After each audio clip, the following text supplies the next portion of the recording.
Saturne, il est arrivé à Egghead, mais il faut que Dragon soit au courant que Saturne arrive à Egghead. Comment Dragon, il peut être au courant? Est-ce que c'est comment il s'appelle Vegapunk qui l'a prévenu dans le Talkie-Walkie quand on pensait que c'était Stussy qui parlait avec, euh, avec Vegapunk et qu'au final c'est pas avec Vegapunk mais avec Dragon. Et je crois que ça on l'avait dit il y a très très longtemps. Bon, on l'avait dit il y a vraiment longtemps. Je crois que c'était en août, même avant. Je crois que c'était en juillet. On avait parlé de cette théorie et on se demandait qui Vegapunk avait appelé au Talkie-Walkie.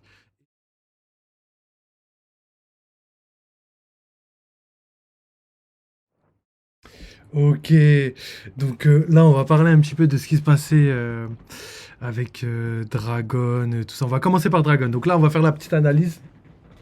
Donc il y a plein de trucs qui sont ultra cohérents. Il y a des trucs qui sont un peu plus difficiles à croire, mais plausibles. Et il y a d'autres trucs où personnellement, juste personnellement, j'ai un peu de mal avec ça, mais qui pourraient se passer au contraire. Donc pour Dragon. Alors Dragon, là le problème. Donc j'en ai parlé un petit peu la semaine dernière. Dragon, il pourrait venir sur Egghead, mais le seul problème, c'est la distance. On sait qu'actuellement, il est à New Kamaland. Donc vraiment, dans la journée, on l'a vu, là, dans la journée, il était à New Kama quand Kuma a décidé de partir. Et ça, c'était pendant que Luffy avait déjà pris le contrôle de l'île. Donc c'était pas le matin ou le soir, parce que je crois que tout se passe dans une journée à Egghead, et c'était pas le matin, donc c'était le soir, ou enfin quand je dis le soir, c'est plus tard dans la journée, c'était pas au début de la journée, que Kuma décide de partir de New Kamaland et qui rejoint donc après il a grimpé le mur, etc. En tout cas, quand il était sur le mur, c'était le moment où Luffy était sur Egghead, mais après avoir repris le contrôle du dôme, etc., etc. Donc juste pour ça, on a vu Kuma qui était capable donc de faire des distances astronomiques quasiment impossibles pour des humains normaux. D'ailleurs que Kuma, d'ailleurs normalement qui devrait quand même prendre du temps, parce que quand Kuma a envoyé Luffy je crois il s'est endormi 2 fois avant d'arriver sur Amazon Lily, donc ça se peut qu'il ait fait le tour de la Terre carrément, donc à voir, ça c'est des théories, on verra plus tard. Mais pour Kuma, euh, est-ce qu'il va arriver là à Egghead? Pour moi c'est clair, je pense que c'est clair. Par contre, Dragon, pour le voir arriver sur Egghead, je pense que c'est pas impossible. C'est vraiment pas impossible. J'aimerais que ça se passe comme ça. Mais si on prend les faits réels, la distance juste de Dressrosa pour aller à Zoo, je crois qu'ils ont mis 2 semaines. Donc imaginez New Kamaland, sachant qu'en plus avec le bateau, si Dragon vient, il doit venir soit en se transformant en dragon pour traverser le ciel, ce qui pourrait être possible, mais la vitesse qu'il doit avoir pour arriver à temps, ça va être compliqué. Et ce sera pas aussi épique qu'on le pense, parce qu'il viendra du coup tout seul ou avec quelques membres seulement. Et aussi, il y a le fait qu'on se demande pourquoi Dragon, il aurait besoin de ramener, enfin de venir à Egghead, alors que déjà, quand on l'a vu quitter New Kamaland, il savait même pas ce que Kuma voulait faire, il savait même pas où il va, et nous-mêmes, on sait même pas où Kuma va. Évidemment, on se doute qu'il va à Egghead, même s'il y a une petite chance, tu vois, un petit potentiel où il irait carrément autre part. Mais on ne sait pas réellement où il va. Donc Dragon non plus. Et le fait que lui-même décide de prendre, je sais pas moi, on m'a dit, dans les théories, mon collègue m'a dit, ouais, ça se trouve, Dragon, son bateau, il peut le faire voler et tout. Et moi, je lui ai répondu, déjà, il m'a dit, ouais, ça se trouve, on sait que dans One Piece, c'est un peu. Oda, il fait un peu comme on veut, tu vois, il imagine ce qu'il veut, tu vois. Et moi, je lui ai dit, non, mais le fait que Dragon puisse faire voler son bateau, ça me dérange absolument pas dans le monde de One Piece, c'est carrément probable. Je suis même prêt à dire que c'est sûr, entre guillemets. Mais par contre, qu'il arrive à faire la moitié du monde en moins d'une journée, ça, j'ai du mal. Quand Shanks lui-même a mis un jour pour faire Wano, donc à Wano, alentour de Wano, donc Nouveau Monde, Marineford, tu vois. Donc si Shanks lui-même arrive à faire ça, et ça doit être une exception, si Shanks arrive à le faire, c'est que pas beaucoup de personnes peuvent le faire, tu vois. Même, comment il s'appelle, la personne qui est dans l'équipage de Barbe Noire, elle doit avoir des limites c'est Vanogur, je crois, le sniper. Même lui, il doit avoir des limites à la téléportation. Je pense que même lui, il peut pas se téléporter comme il veut, faire comme il veut. Sinon, bah, ce serait le mec qui le téléporterait où il veut. Tu vois, par exemple, Barbe Noire, on voit, il a un bateau. Mais s'il a Vanogur, à quoi sert le bateau? À quoi sert le bateau? Il a plus besoin de bateau maintenant. Il prend Vanogur, il lui dit ok, déplacement, on y va, bam, il va à droite à gauche, il va attaquer une ville, récupérer des fruits de démons, tac, il se téléporte, tu vois. Lui en plus, il a besoin d'agir vite et rapidement. Et vu qu'en plus il est pris en chasse par Shanks, ce pouvoir serait légendaire. Et on sait que là actuellement, Vanogur n'est pas avec Barbe Noire. Donc pour dire qu'il doit y avoir quand même des limites au fruit de la téléportation. Ensuite, est-ce que Dragon pourrait aller à Egghead actuellement? Je pense que c'est ce que tout le monde veut. Même le parallèle chapitre 100, chapitre 1100, ce serait magnifique.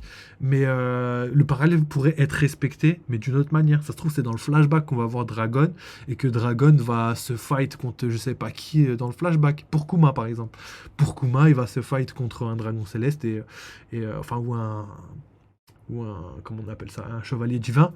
Et là, on va voir un petit peu le level de Dragon, même si je pense que Oda va pas nous montrer réellement ce qu'il vaut. Mais on aura un petit chapitre épique, et en même temps, on aura Dragon dans le chapitre 1100. Par contre, est-ce que Dragon peut venir à Egghead? Je pense que j'ai déjà répondu à la question.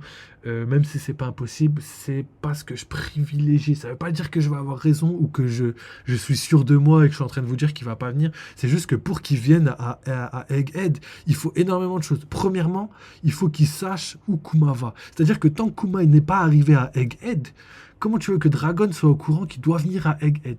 Deuxième chose, Saturne, il est arrivé le soir. Enfin, quand je dis le soir, vous comprenez, c'est la fin de la journée. Parce que je crois que ça dure une journée.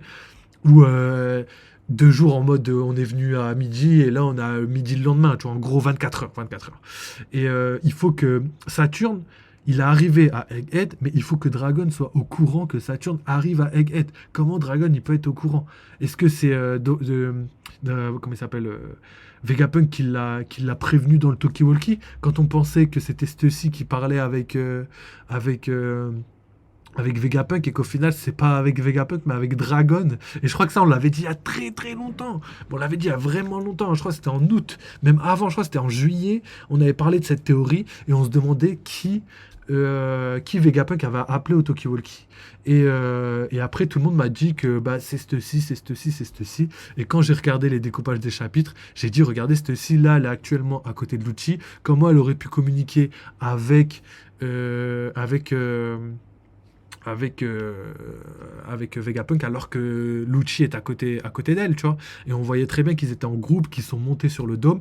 Et Vegapunk, lui, pendant ce temps-là, était au téléphone. Donc, ça correspondait pas, mais au final, je me suis arrêté là-dessus. Je me suis dit, bon, bah, on n'a pas plus d'informations, je vais rester là-dessus. Et au final, là, ça commence à revenir. Et je me dis, est-ce que Dragon serait pas en train d'arriver parce que il a été prévenu par Vegapunk? Donc, déjà, il faut une raison. Si Vegapunk, je pense qu'il a un lien étroit avec Dragon. Et s'il travaille pas avec Dragon, c'est à cause de l'argent. Et comme ils l'ont dit aussi, ça se peut que Vegapunk. À l'ordre 66 de Star Wars, qui va retourner tous les clones contre les Jedi. Et du coup, là, ce serait tous les clones contre le gouvernement mondial. Mais ce qui serait dommage, c'est que là, on utilise l'ordre 66 pas pour retourner le monde comme dans Star Wars, mais juste parce que... parce que... parce que... Parce que je sais pas, il n'y a pas de raison. Juste parce que Dragon voudrait se battre contre Saturne. Ou qu'il voudrait capturer Saturne, j'en sais rien.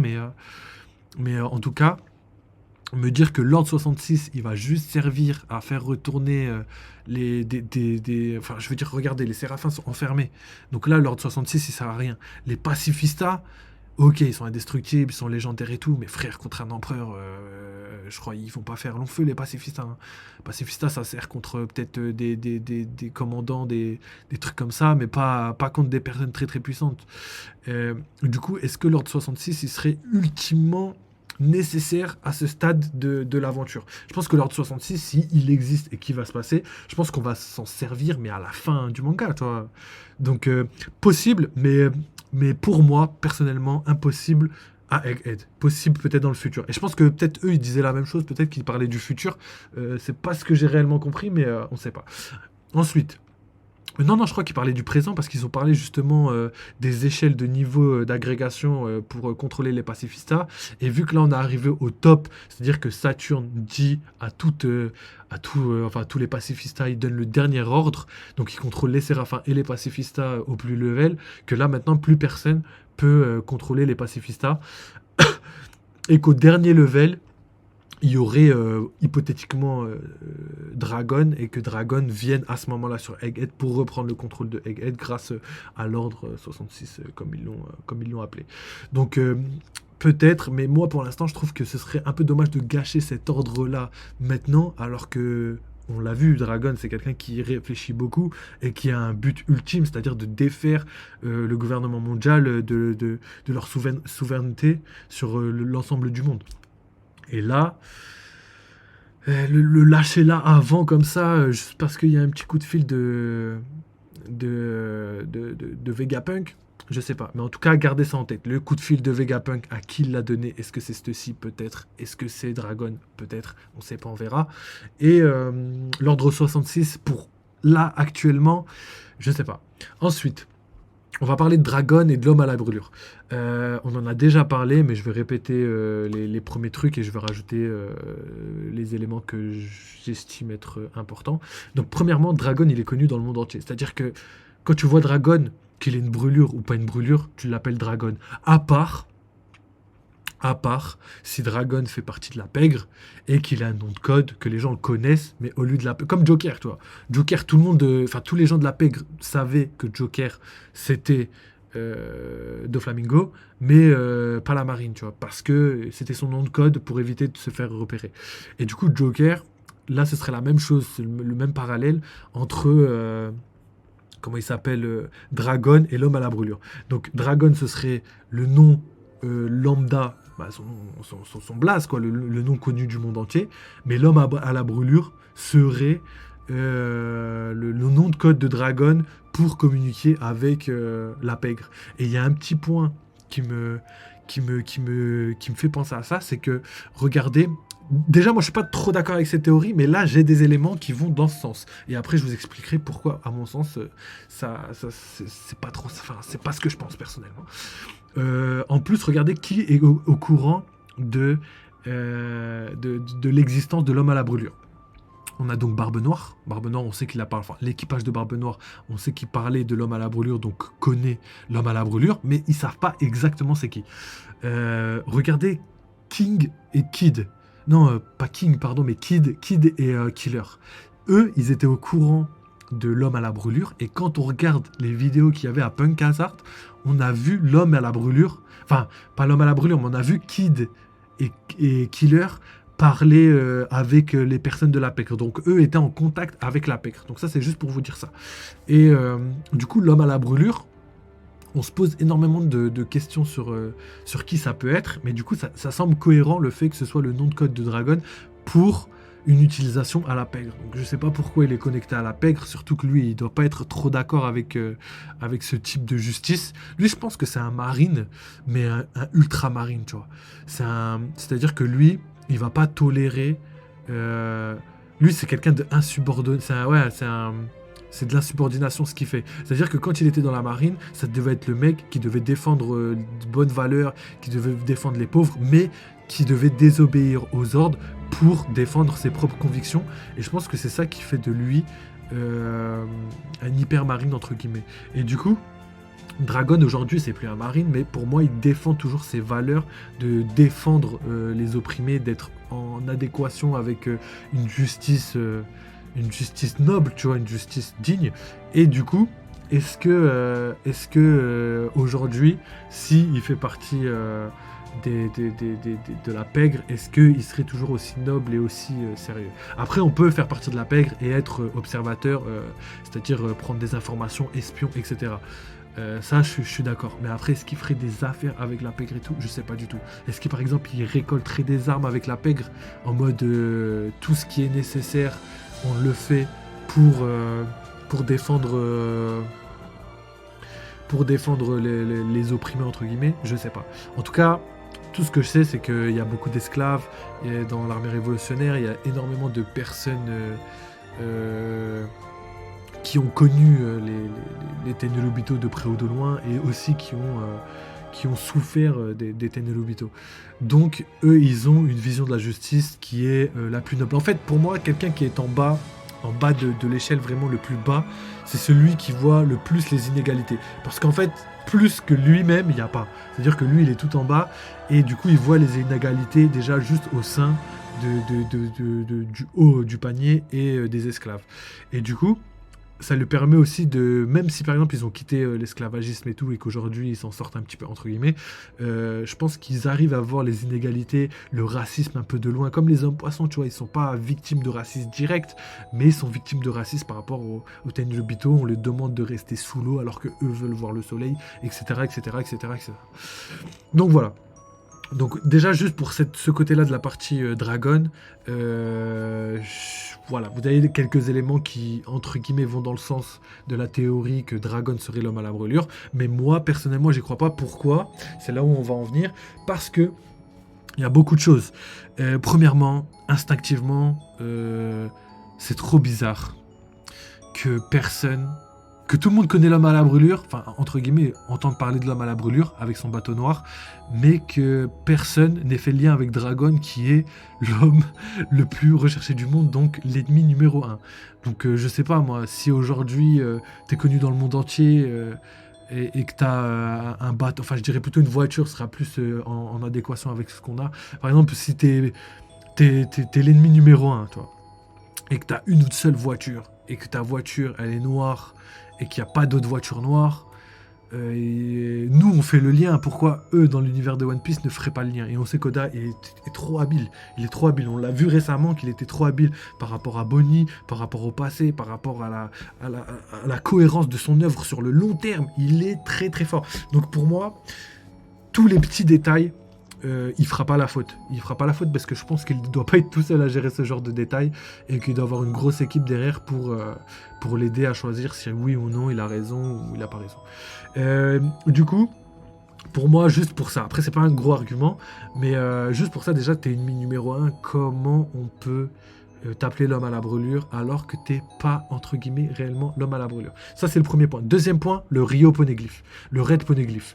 Rio Poneglyph, c'est pas ça, c'est l'histoire du monde, donc c'est le poneglyphe qui doit se trouver à Raftel. Et le Red Poneglyph, il nous en manque un, et c'est ce qui va nous permettre d'aller à Raftel, donc aller trouver le Rio Poneglyph. Et le Red Poneglyph, pourquoi ça me semblerait bizarre que Dragon ait récupéré ce poneglyph? Parce que c'est pas son but. C'est pas son but. Je pense que il n'a pas forcément besoin de connaître l'histoire pour avoir sa méthode de pensée, tu vois. Nous, on a besoin de connaître l'histoire parce qu'on a besoin de connaître l'histoire de Joy Boy et tout. Scénaristiquement, on en a besoin pour pouvoir attaquer Marie-Joise en étant un Mugiwara. Ça, je pense qu'on a besoin d'aller à Raftel pour se rendre compte de tout ce qui s'est passé et pouvoir déclencher la dernière guerre mondiale. Par contre, Dragon, lui, pourquoi il a créé son armée révolutionnaire, pourquoi il a créé tout ça, c'est pas... Après, il l'a créé la même année que Ohara, que l'incident de Ohara. Donc, est-ce qu'il y a un lien? Peut-être, mais on n'en est pas sûr, tu vois. Il y a toujours un contre-argument quand je sors un argument, donc au final, c'est comme si on n'apprenait rien et qu'on était sûr de rien. Et c'est ce qui est réel, on est sûr de rien. Donc, pourquoi Dragon s'intéresserait au Red Poneglyph? Pour moi, c'est pas cohérent. Et surtout que lui, pour moi, c'est quelqu'un de très politique. C'est quelqu'un qui va plus essayer de rallier des pays dans le monde à sa cause. On ne l'a jamais vu en quête de poneglyph. On ne l'a jamais vu sur le territoire d'un Yonko. Il a toujours été furtif, versatile, genre insaisissable. Pour moi, Dragon, c'est quelqu'un qu'on ne voit pas, mais qu'on entend parler de partout, tu vois.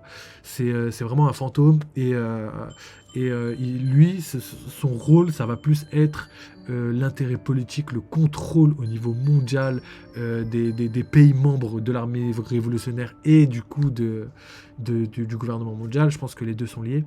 Et lui, pour moi, je le vois vraiment plus en quête de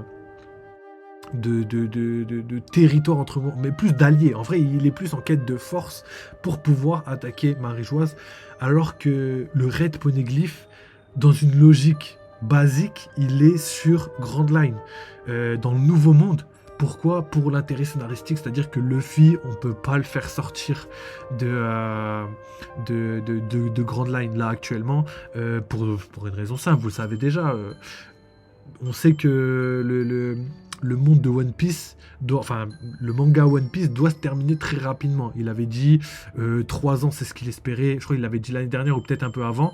Donc en gros, il resterait 1 an et demi, ça c'est ce qu'il espérait. Et il disait qu'il pense que ce sera fini dans 5 ans. Donc 5 ans, ça voudrait dire qu'il reste 3 ans et demi. Et 3 ans et demi, c'est même pas Wano. C'est ça qu'il faut se dire. 3 ans et demi, ce n'est même pas Wano. Donc quand je vois le temps qu'on prend pour faire Egghead, je me dis, ça m'étonnerait pas